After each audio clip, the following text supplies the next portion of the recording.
Hello friends, welcome to YouTube channel. My YouTube চ্যানেলে সবাইকে জানাই অভিনন্দন। আজকে আপনাদের সামনে এই ভিডিওর মাধ্যমে আলোচনা করব যে মিউচুয়াল ফান্ড পোর্টফোলিও কিভাবে তৈরি করবেন। এবার আমি আপনাদের বলে দিই, যে সকল মানুষ বা যে সকল বন্ধুরা স্টক মার্কেটের মধ্যে আসে এবং টাকা ইনভেস্ট করতে চায় এবং ভাবে যে কিভাবে সে একটা পোর্টফোলিও তৈরি করবে এবং কিভাবে পোর্টফোলিও তৈরি করতে গেলে খুব তাড়াতাড়ি সেখানে একটা ভালো অ্যামাউন্ট প্রফিট করতে পারবে, এমনকি তার পোর্টফোলিওটাকে গ্রো করতে পারবে। তো আজকে আপনাদের সামনে এই ভিডিওতে আমি পুরো ডিটেলসে আলোচনা করব যে মিউচুয়াল ফান্ড পোর্টফোলিও কিভাবে তৈরি করতে গেলে আপনি আপনার জীবনে ভালো একটা দিকে পৌঁছাতে পারবেন বা আপনার ওয়েলথ ক্রিয়েশন করতে পারবেন। তো অবশ্যই ভিডিওটা স্কিপ করবেন না, পুরো ভিডিওটা দেখবেন এবং দেখার পরে যদি আপনাদের ভালো লাগে তাহলে অবশ্যই চ্যানেলটিকে সাবস্ক্রাইব করে পাশে থাকবেন, কারণ এই চ্যানেলের মাধ্যমে আমি আপনাদের সামনে কিন্তু বিভিন্ন রকমের ভিডিও উপস্থাপনা করব, যার মধ্যে মিউচুয়াল ফান্ড সম্পর্কে বিস্তারিত আলোচনা থাকবে। তো অবশ্যই ভিডিওগুলো পুরোটাই দেখবেন, কোনো রকমে স্কিপ করবেন না। তো আজকের ভিডিওটা খুবই গুরুত্বপূর্ণ যে মিউচুয়াল ফান্ড পোর্টফোলিও কিভাবে তৈরি করবেন। দেখুন, প্রত্যেকটা মানুষ চায় যে তার জীবনে একটা ভালো দিন আসুক বা সেই দিন সে যাই ইচ্ছা যাবে সেটাই করতে পারবে।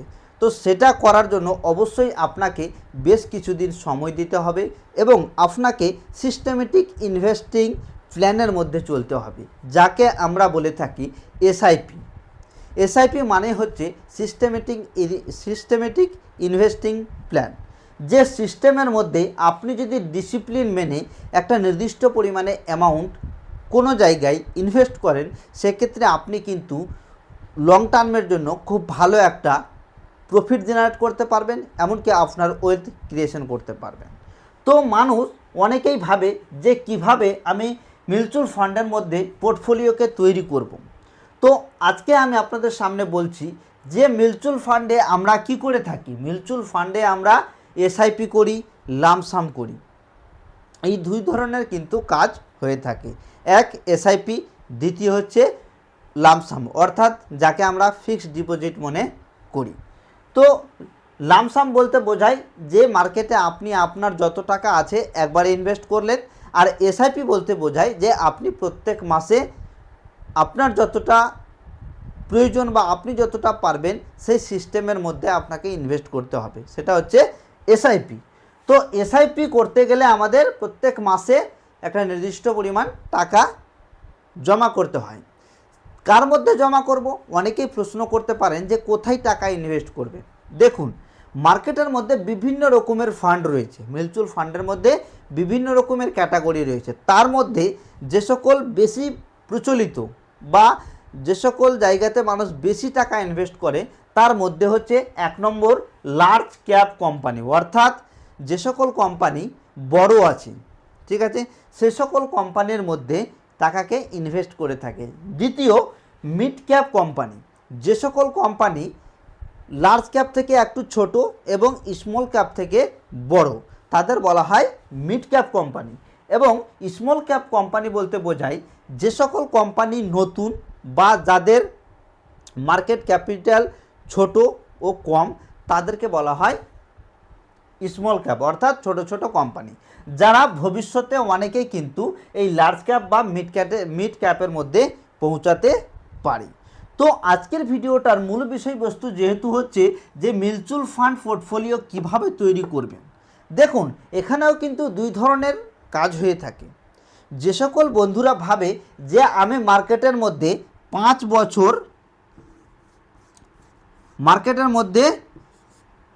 বছর থাকবো, তার বেশি থাকবো না, এটা একটা দিক।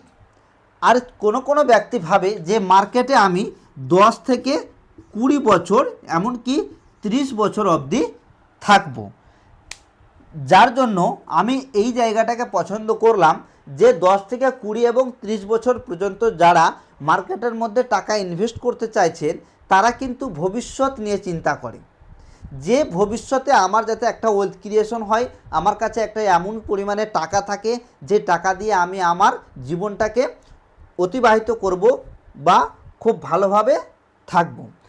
যারা এই কথা ভাবে তারা কিন্তু 10, 20 এবং 30 বছর পর্যন্ত মার্কেটের মধ্যে ওয়েট করে। আর যারা 5 বছরের মধ্যে টাকা ইনভেস্ট করতে চায় তাদের জন্য কি ধরনের কোম্পানি পছন্দ করা দরকার, এটা কিন্তু খুবই গুরুত্বপূর্ণ যে এটা কারা এবং এই যে 5 থেকে 7 বছর কারা ইনভেস্ট করবে। এবং এর মধ্যেও কিন্তু তফাৎ রয়েছে যে এই জায়গাটাকে যারা পছন্দ করবে এবং এই জায়গাতে যারা পছন্দ করবে এখানে কোন ধরনের ব্যক্তিরা টাকা ইনভেস্ট করবে এবং এখানে কোন ধরনের ব্যক্তিরা টাকা ইনভেস্ট করবে এবং এখানে কোন কোম্পানি অর্থাৎ লার্জ ক্যাপ, মিড ক্যাপ না স্মল ক্যাপ কোথায় টাকা ইনভেস্ট করবে, এমনকি এরা যে পছন্দটা করবে এরা কোথায় ইনভেস্ট করবে। আজকের ভিডিও কিন্তু আমি পুরো ডিটেলসে আলোচনা করব, তো অবশ্যই ভিডিওটা কিন্তু স্কিপ করবেন না।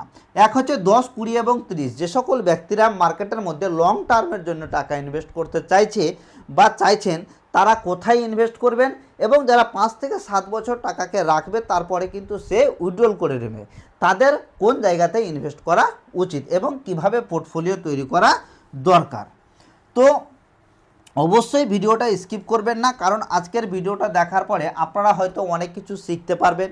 আর যে সকল বন্ধুরা ভাবছেন যে পোর্টফোলিও তৈরি করতে পারবেন না তাদের জন্যও কিন্তু আমি ভিডিও নিয়ে আসবো যে কিভাবে আপনারা পোর্টফোলিও তৈরি করবেন এবং আপনাদের কি কি গাইডলাইন্স দরকার সেটাও কিন্তু আমি আপনাদের দিতে পারবো। দেখুন, আমি বেশ কয়েক বছর ধরে ইনভেস্ট করি বলেই আপনাদের সামনে এসব কথা বলতে পারছি। তো একটা এসআইপি করতে গেলেও তার বিভিন্ন রকমের অ্যানালাইসিস করতে হয়, তারপরে কিন্তু তাতে এসআইপি করা দরকার হয়। সে সকল ভিডিও কিন্তু এই চ্যানেলের মধ্যেই আসবে, এমনকি দেখতে পাবেন এই চ্যানেলের মধ্যে গিয়ে অনেকগুলোই ভিডিও দেওয়া রয়েছে।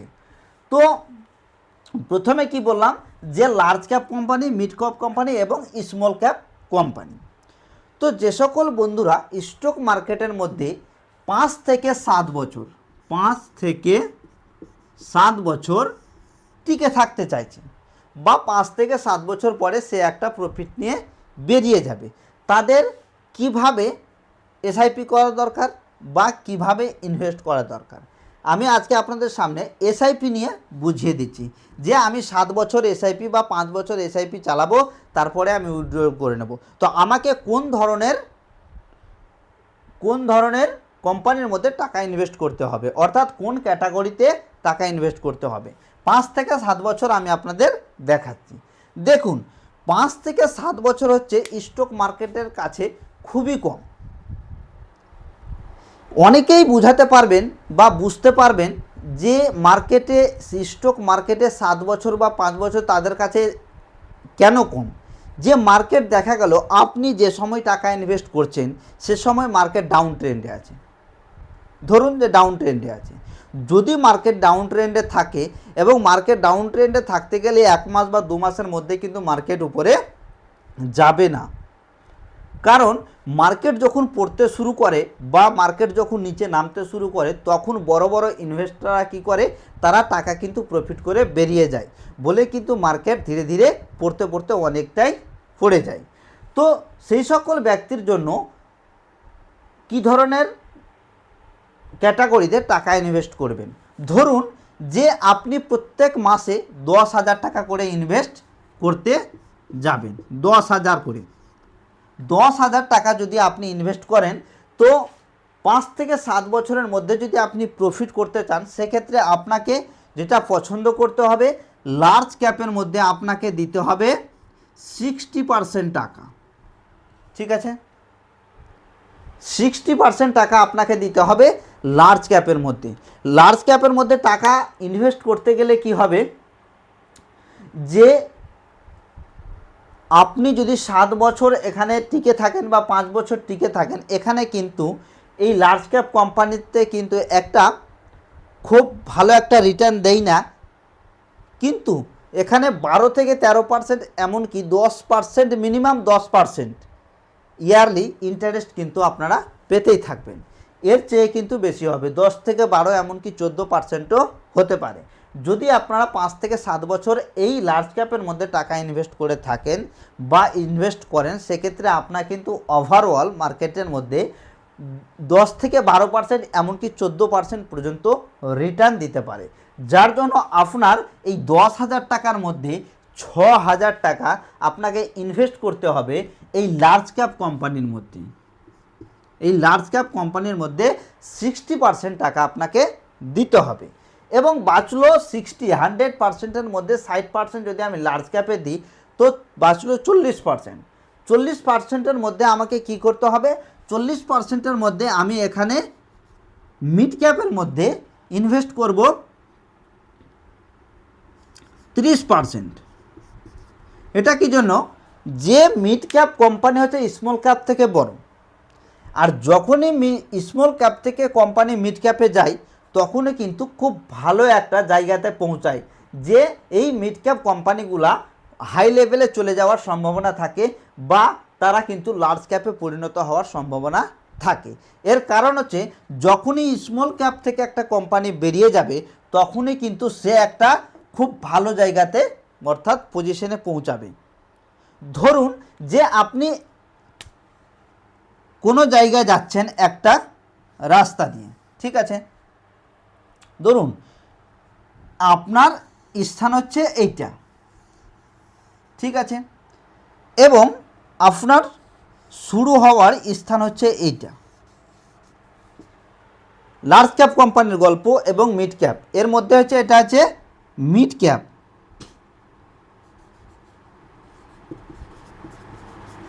মিড ক্যাপ কোম্পানি, এটা হচ্ছে লার্জ ক্যাপ কোম্পানি, আর এটা হচ্ছে small cap company. Small cap company, এখানে কোম্পানি শুরু হয়েছে, এখানে একটা কোম্পানি শুরু হয়েছে এবং সে একটা নির্দিষ্ট পরিমাণে টাকা ইনভেস্ট করেছে, কোম্পানিটা শুরু করলো। শুরু করা দেখা গেল যে কোম্পানি ভালো একটা প্রফিট দিতে শুরু করলো। কোম্পানি শুরু করলো যখন প্রফিট দিতে, সে মিড ক্যাপে যখন আসলো তখন কিন্তু খুব সুন্দর একটা পজিশনে থাকবে। এর কারণ হচ্ছে যখন একটা মানুষ বা একটা কোম্পানি ছোট থেকে বড় হতে শুরু করে এবং যখন সে মিডিল লাইনে যায় তখন কিন্তু সেই কোম্পানির দাম খুব তাড়াতাড়ি বৃদ্ধি পায় বা তার স্টকের দাম খুব তাড়াতাড়ি বৃদ্ধি পায় বলে আমি এখানে 30% এখানে টাকা ইনভেস্ট করলাম। এবং লার্জ ক্যাপে যখনই সে যাবে তখনই কিন্তু একটা তার মধ্যে ডিসিপ্লিন চলে আসবে, এমনকি ইনভেস্টাররাও ভাববে যে এই কোম্পানি এখন লার্জ ক্যাপ কোম্পানি, এর মধ্যে যদি ইনভেস্ট করা যায় সেক্ষেত্রে কিন্তু এখানে খুব একটা ভালো রিটার্ন পাওয়া যাবে না, কিন্তু লার্জ ক্যাপ কোম্পানি থেকে বেশি পাওয়া যাবে। যেহেতু এটা লার্জ ক্যাপ কোম্পানিতে পৌঁছেছে, মিড ক্যাপ ছিল এই জায়গাতে, মিড ক্যাপ থাকাতে কিন্তু মার্কেট খুব ভালো চলছিল, তখন মার্কেট যখনই লার্জ ক্যাপ কোম্পানিতে যাবে তখনই কিন্তু সে একটা ইয়ারলি 10% বা 12% ইয়ারলি হিসাবে রিটার্ন দিতে থাকে। কিন্তু মিড ক্যাপ কোম্পানি দেখা গেল যে 19%, 20% অবধি কিন্তু মার্কেটকে দিতে পারে এবং স্মল ক্যাপ হতে পারে 60%, 100% বা 10% বা 7% বা 0ও হতে পারে। দেখুন একটা স্মল ক্যাপ কোম্পানি যদি ভালো পারফরমেন্স করে অর্থাৎ খুব তাড়াতাড়ি এগোনোর চেষ্টা করে সে কিন্তু বছরে 100% রিটার্ন দিতে পারে, এটা বাস্তব। আর হয়তো সেই কোম্পানি যদি ভালো না থাকে বা ভালো পারফরমেন্স না করে সেক্ষেত্রে সে 0 বা মাইনাস রিটার্ন দিতে পারে। এটা কথা মনে রাখবেন যে স্মল ক্যাপ কোম্পানি প্রত্যেকটা 10টা কোম্পানির মধ্যে প্রত্যেকটা কোম্পানি কিন্তু চলে না। একটা ক্লাসের মধ্যে যদি মানুষ বা স্টুডেন্ট 10 জন থাকে সেক্ষেত্রে কিন্তু 10 জন স্টুডেন্টই খুব ভালো রেজাল্ট করতে পারে না, ঠিক আছে, তার মধ্যে কেউ ফার্স্ট হয়, কেউ সেকেন্ড হয়, কেউ থার্ড হয়, ঠিক আছে, এইভাবে কিন্তু চলে। তো স্মল ক্যাপ কোম্পানি এই ধরনেরই কিন্তু একটা প্রফিট দিয়ে থাকে, হয় 100% দিয়ে দিবে, না হলে 60% দিবে, তা না হলে 10% দিবে, এমনকি কিছু কিছু কোম্পানি আছে যে মাইনাস রিটার্ন দিতে থাকে, আপনার পোর্টফোলিও রেট দেখাবে। কিন্তু মিড ক্যাপে যখন পৌঁছে যায় তখন কিন্তু হাই স্পিডে চলতে শুরু করে এবং সে সবসময় ভাবে যে কিভাবে তার কোম্পানিটা চলতে গেলে সে লার্জ ক্যাপ কোম্পানির মধ্যে পৌঁছাবে। তো এইভাবে টাকা ইনভেস্ট করা দরকার, তার জন্যই কিন্তু মিড ক্যাপের মধ্যে 30% টাকা আমরা ইনভেস্ট করব এবং স্মল ক্যাপের মধ্যে ক পার্সেন্ট, 30, 60, 90 এবং 10% আমরা কিন্তু ইনভেস্ট করব স্মল ক্যাপের মধ্যে। কি বললাম এখানে, যে স্মল ক্যাপ 1 বছরে 100% রিটার্ন দিতে পারে, 10%ও রিটার্ন দিতে পারে, 50%ও রিটার্ন দিতে পারে, বা মাইনাসও রিটার্ন দিতে পারে। এবং লার্জ ক্যাপ কোম্পানি কি করে, যে একটা মিডিল অর্থাৎ 10 to 12% কিন্তু রিটার্ন দিতেই থাকবে। আর এটাও কিন্তু মোটামুটি 14 থেকে 15%, এমনকি 20% রিটার্ন দিতে পারবে কত, ইয়ারলি। কিন্তু স্মল ক্যাপ হয় 100% দিবে, না হলে মাইনাস হয়ে যেতে পারে।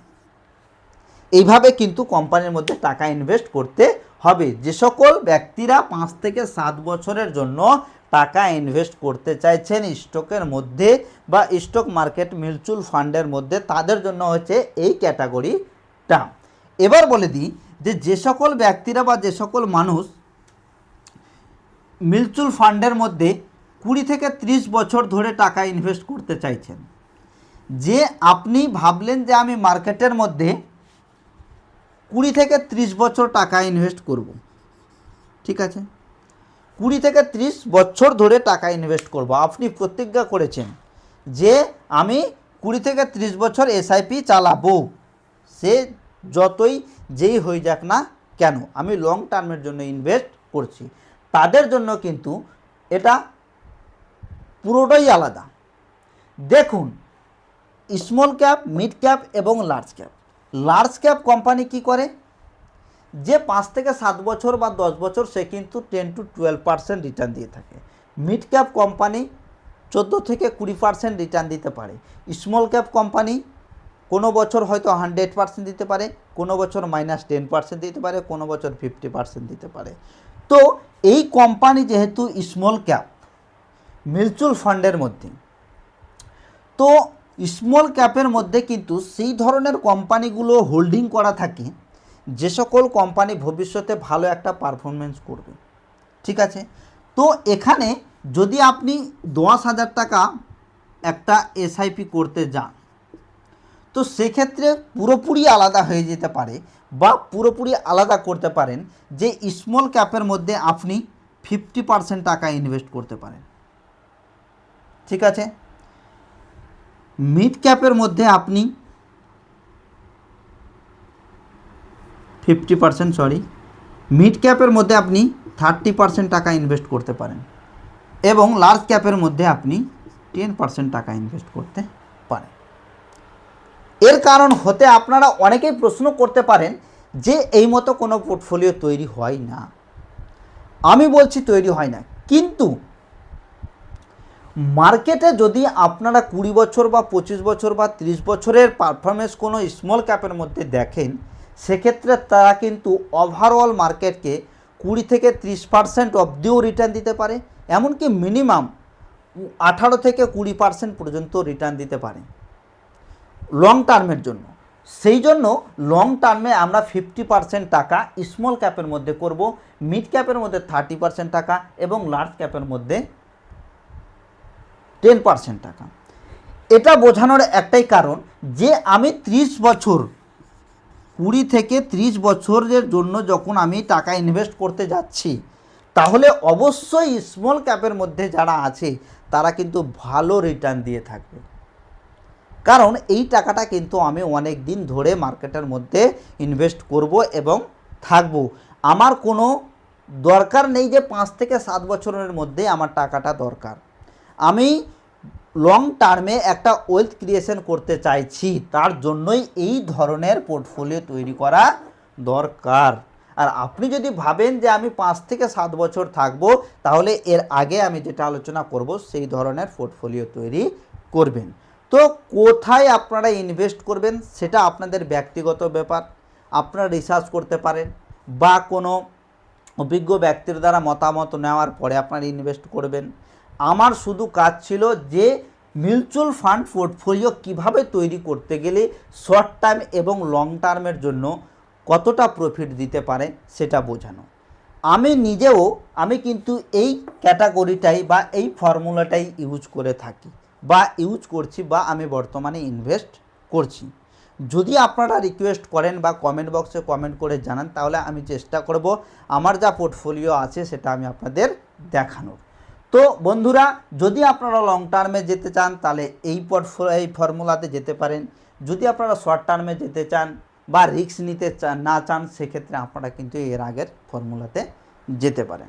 তো আশা করি আজকের ভিডিওটাতে আপনারা পুরো ক্লিয়ার বুঝতে পেরেছেন যে একজন স্টক মার্কেটের মধ্যে মিউচুয়াল ফান্ডে এসে ইনভেস্ট করার, পোর্টফোলিওটা তৈরি করার গুরুত্বপূর্ণ জায়গা কোথায় ও কিভাবে একটা পোর্টফোলিও তৈরি করতে গেলে আপনার ভবিষ্যতে ওয়েলথ ক্রিয়েশন হতে পারে।